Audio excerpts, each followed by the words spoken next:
Good morning, কেমন আছেন? আশা করছি ভালো আছেন। আমিও ভালো আছি। আজকে একটা নতুন ব্লগের সাথে আপনাদের সাথে চলে আসলাম। আশা করছি ভালো লাগবে ব্লগটা দেখতে।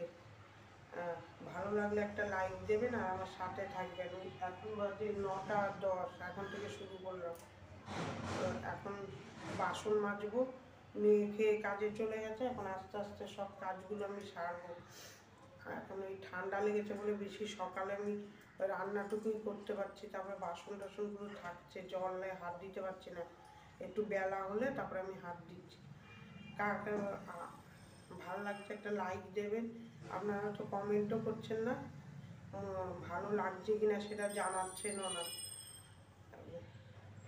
আপনাদের ভালো লাগলেও আপনারা জানাতে পারেন, ভালো না লাগলেও কমেন্টের মাধ্যমে আপনারা জানাতে পারেন, সেটাও করছেন না। ভিডিওটা ভালো লাগলে একটা লাইক দেবেন আর আমার সাথে থাকবেন। ব্লগটা দেখতে থাকুন, আশা করছি আপনাদের ভালোই লাগবে। দেখতে থাকুন। এই যে আজকে বাঁধাকপি দিয়ে পরোটা করবো। ফুলকপি দিয়ে, সরি ভুল হয়ে গেছে। ফুলকপিগুলো ছোট ছোট করে কেটে হলুদ লবণ দিয়ে সিদ্ধ করে নেব। তারপরে হাত দিয়ে ওটা চটকে মেখে নেব। মেখে নিয়ে তারপরে ওটা পুর বানাবো। কড়াইতে তেল দেবো, হলুদ লবণ জিরার গুঁড়ো ধনের গুঁড়ো দিয়ে ভালো করে ভেজে নেব। একটু ইয়েও দেবো, আর ময়দাটা মেখে রেখে দেবো। ওর মধ্যে পুর বানিয়ে বেলে পরোটার মতন ভেজে নেব। এই যে বেলা হয়ে গেছে। আর এটা যদি দেখতে চান রান্নার ভিডিওটা গিয়ে পুরোপুরি দেখে নেবেন। এই যে ফ্রাই প্যানে তেল দিয়ে সুন্দর করে ভেজে নেবো। এই ফুলকপির পরোটা খেতে খুব ভালো লাগে শীতকালে। যে চাটনি বানাবো টমেটো ধনে পাতা দিয়ে, এরকম পরোটা বানালাম, খেতে বেশ ভালোই লাগে। শীতকালে অনেক রকম সবজি দিয়ে পরোটা করে খাওয়া যায়। মেয়েটা ঘরে আছে বলেই আজকে বানালাম, তখন ভুল বলেছি। অফিস যায়নি, 2 দিন ধরে যাচ্ছে না ঠান্ডার জন্যে, ওই জন্যই বানালাম না। আর থাকলে আর অফিস সকালে থাকলে আর হতো না, আর ওই জন্যেই রোজ বলতে বলতে আমার একটা হ্যাবিট হয়ে গেছিলো সকালে, ওই জন্য ভুল বলে ফেলেছি। ওই পরোটা বানিয়েছি আর ওই টমেটোর চাটনি করব, ওই দিয়ে খাবে। কালকের থেকে আবার অফিস জয়েন করবে, ওই জন্যে ওর জন্য ক্ষমা করবেন, ভুল বলে ফেলেছি প্রথমেই। ওই জন্যেই এই যে পরোটাগুলো বানালাম, টমেটোর চাটনি দিয়ে খাবে। এগুলো শীতকালে বেশ ভালো লাগে। দেখতে থাকুন।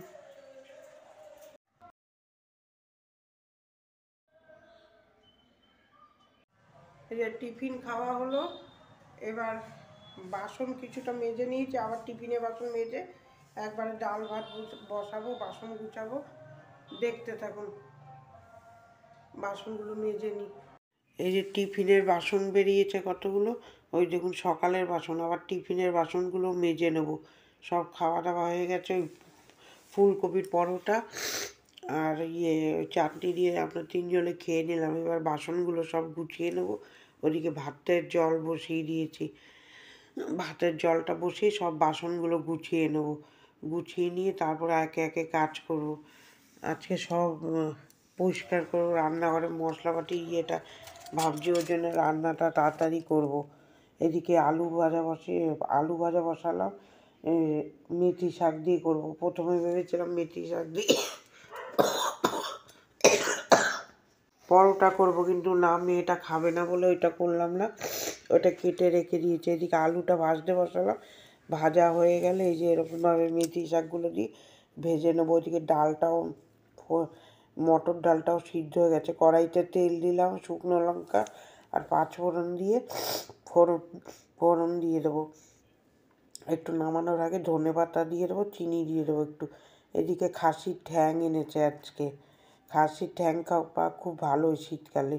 এটা যেরকমভাবে মশলার গুঁড়ো দিয়ে কষায়, পেঁয়াজ রসুন টমেটো সব পেস্ট দিয়ে কষিয়ে নিলাম। আর এই সিদ্ধ করার জল দিয়েই কষাবো। কষিয়ে তারপরে এটা ভালো করে সিদ্ধ করে নেব।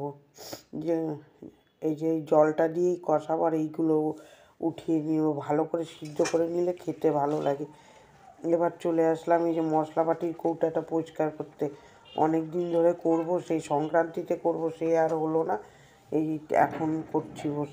সার্ফ জল দিয়ে একবার ধোবো, পরিষ্কার জল দিয়ে একবার ধুবো, তারপর ধুয়ে এই যে কৌটাগুলো ওই সার্ফ জল দিয়ে ধুয়ে ওই থালাটার মধ্যে সাজিয়ে রাখবো। এই যে শুকনো ন্যাকড়া দিয়ে ভালো করে ভিজা ন্যাকড়া দিয়ে ভালো করে মুছে নেব কৌটাগুলো।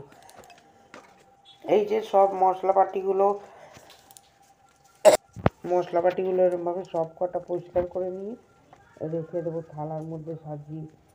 এরকমভাবে পরিষ্কার না করলে কি তেল চাপটা হয়ে যায়। কটা দিন ধরে পারছিলাম না আমি সর্দির জন্য, একসাথে তো সব পরিষ্কার করা যাবে না, আর অল্প অল্প অল্প অল্প করে পরিষ্কার করবো। এখনও পুরো ঠান্ডা আমার কাটেনি, ভয়েস ওভার দিচ্ছি তাইতে বুঝতে পারবেন। এই যে এখন পরিষ্কার হয়ে গেছে, পাশগুলো সুন্দর সার্ফ জল দিয়ে পরিষ্কার করে নেবো, মুছে পরিষ্কার করে নেবো। আর নিচটা ওই নিচের জায়গাটাও সুন্দর করে পরিষ্কার করে নেবো। এই যে সব গুছিয়ে নিলাম। এই দেখুন কীরকম লাগছে কমেন্ট করে জানাবেন। এই যে নিচে এবার নিচের ওই তাকটাকে ওরকমভাবে সার্ফ জল দিয়ে আর ভিজা ন্যাকড়া দিয়ে ভালো করে মুছে নেবো 2-3 বার। ওগুলো আর বারে বারে আমি দেখাইনি, ওগুলো বেশি বড় হয়ে যাবে ভিডিও। মুছে নিয়ে যে সব উঠিয়ে আবার জায়গায় রেখে দেবো। তারপরে চলে যাব বড় ঘরে। আজকে মেয়েটা আর বিছনা উঠিয়েছে, ঘর মুছতে মনে ভালো লাগছে না, ওই জন্য মুছে নিই। রোজ তো আর ইচ্ছা করে না। এই যে আমি ঘরটা এবার ঝাড় দেওয়া শেয়ার করিনি, মুছে দিচ্ছি সুন্দর করে ঘরটা মুছে নিলাম। রান্না তো সব শেয়ার করতে পারিনি। আজকে ডাল ভাত, মেথি শাক ভাজা করেছি, আর বিশেষ খাসির ঠ্যাং আর তরকারি ফুলকপি আলুর তরকারি করেছিলাম। ওগুলো সব নিয়ে বেরিয়ে গেছে বলে দেখাতে পারলাম না। যে ঘরটা সব মুছে নিয়েছি। ঠান্ডা লেগেছে বলে ওই হাত দিয়ে মুছছি না, আমি ওই লাঠি দিয়ে মুছতে হচ্ছে, প্রচণ্ড ঠান্ডা যাচ্ছেই না এবারে। এবার সুন্দর করে ঘরটা মুছে নিলাম লাঠি দিয়ে। মুছে নিয়ে তারপর ওই ছোটো ঘরটা জামা কাপড় গুছাবো, তারপরে মুছবো। ওখানে জামা কাপড় পড়ে রয়েছে এক গাদা। এই ঘরটা মুছে নিলাম, এই ঘরটা হয়ে গেল পরিষ্কার। বিছানাটা মেয়েটা তুলে দিয়েছে আজকে, আর না হলে তো আমারই তুলতে হতো। দেখি আজকে চাদর পাল্টাবো। এই এবারে এই ছোটো ঘরে চলে আসবো, ছোটো ঘরে এই জামা কাপড়গুলো গুছাবো। তার আগের দিন কেচেছিলাম যে, ওই বিকালে আর আমি নড়ে বসতে পারি না, ঠান্ডার মধ্যে উঠতে ইচ্ছা করে না। ওই 2 দিন পিঠার নেশায় উঠেছিলাম, ওই সন্ধ্যা দিয়ে আবার শুয়ে থাকি, কি ঠান্ডা লেগেছে, ওই জন্য কোথাও বেরোচ্ছেও না। এই সব গুছিয়ে নেব। চানের জামাগুলো আলাদা করে রাখলাম। এবার এই ঘরটা গুছিয়ে এই ঘরটাও মুছে নেবো। এই যে এক গাদা জামা কাপড় দেখুন। জামা কাপড় তো রোজই আমার ওরকম হয়, একদিনে শুকায় না বলে পরের দিন এগুলো আরও করতে হয়। তারপরে এই ঘরটা মুছে নিচ্ছি, রান্নাঘরটা বলছি, এই ছোটো ঘরটা মুছে নিচ্ছি। একটু কথা এদিক ওদিক হচ্ছে, আপনারা একটু ক্ষমা করে দেবেন, আমি কথাটা বলতে ভুল হয়ে যাচ্ছে। ঠান্ডা লেগেছে তো ওই জন্য জড়িয়ে যাচ্ছে কথা। এই যে ছোটো ঘরটা মুছে নিলাম, মুছে নিয়ে তারপরে এই যে গলিটাও মুছে নেব। এই কথা একটু জড়িয়ে যাচ্ছে বলে একটু অ্যাডজাস্ট করে নেবেন, একটু ভুল ভালো হচ্ছে কথা মাঝে মাঝে। তারপরে চলে যাব রান্নাঘরে যে দুপুরের লাঞ্চ মেনু দেখালাম। এই যে মটর ডাল ধনে পাতা দিয়ে করেছি, আর এদিকে চাটনি বাটাইছিলাম ওইটা আছে। এই যে মেথি শাক ভেজেছি, আর ওই খাসির ঠ্যাং, ফুলকপিটা বেরিয়ে গেছে, আর ফুলকপি আলু ভাজাটা কালকে, ওইটাও ভেজে নিলাম। এবার এই বাসনগুলো গুছিয়ে নেব। এখন বাজে 1:30 বাজতে যায়, অনেক বেলা হয়ে গেছে। এই শীতের বেলার সাথে করে পারি না। এই সকালে মোবাইলের কাজ যেদিন বাকি থাকে সেদিন হয় আরও দেরি হয়ে যায়। মোবাইলে আমি মাঝে মাঝে সকালে করি, আবার ইচ্ছা করলে বিকালেও করে রাখি, তাহলে সকালটা আমার তাড়াতাড়ি হয়। আর না হলে তো আর সারাদিনে সময় পাবো না, কাজ করব আর এডিট করব, যে সেটা সময় হয় না। এদিকে রান্নার ভিডিওগুলো এডিট করতে হয়, ওগুলো দুটো এডিট করতে হয়, টাইম মতন ছাড়তে হয়, ওই জন্যে এরকম বুঝে করতে হয়। যেদিন সকালে করতে হয় আমার অনেক দেরি হয়ে যায়। তারপরে চলে যাবো, এই যে বোতলগুলো ধুয়ে ফেলবো, খালি জলেই দেবো, ভেবেছিলাম মাজবো, কিন্তু অনেক দেরি হয়ে গেছে, মাজতে পারবো না, ওই যে মাজলাম না, আলগা জলে ধুয়ে দেবো। এরপরে চান করে পুজো দিতে হবে, ওর জন্য আর বেশি দেরি করব না। এইগুলো এইসব করে পরিষ্কার করে নেব।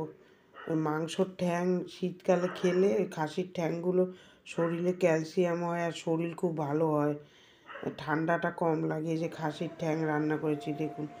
এই যে তারপরে আপনাদের সামনে চলে আসলাম, কাজ হয়ে গেছে। বোতলগুলো ধুয়ে নিলাম, আর বাদ বাকি সব কাজ হয়ে গেছে, দেখলেই তো সব করলাম। এবার আমি ভিডিওটা এখানেই এন্ড করে দেবো। পিছনে একটু কীর্তন হচ্ছে, আপনারা একটু ইগনোর করবেন আওয়াজটা, ওইটা তো আমি আর কিছু করতে পারবো না। ওই এই তারপরে রান্না টান্না করলাম, ওই জায়গাটা পরিষ্কার করলাম। এখন থেকে এরকম অল্প অল্প করে পরিষ্কার করা শুরু করব। সর্দি তো কমছে, আছে তাও, ঠান্ডা পুরো কমেনি। আর ভিডিওটা কার কার ভালো লাগলো একটা লাইক দেবেন, আর আমার সাথে থাকবেন, সাবস্ক্রাইব করে দেবেন। আপনাদের সবার কাছে ভিডিওটা শেয়ার করে দেবেন। কার কার ভালো লাগলো লাইক দেবেন একটা। আর ভালো থাকবেন, সুস্থ থাকবেন। আগামী একটা ব্লগের সাথে আপনাদের সাথে দেখা হবে। টাটা। ভিডিওটা এন্ড করে দিলাম। দেখলেনই তো সব কাজ করা হয়ে গেছে। কার কার ভালো লাগলো একটা লাইক দেবেন, আর আমার সাথে থাকবেন, সাবস্ক্রাইব করে দেবেন চ্যানেলটা। আশা করছি আপনাদের ভালো লাগবে। আর ভালো থাকবেন, সুস্থ থাকবেন। আগামীকাল একটা ব্লগের সাথে দেখা হচ্ছে। টাটা।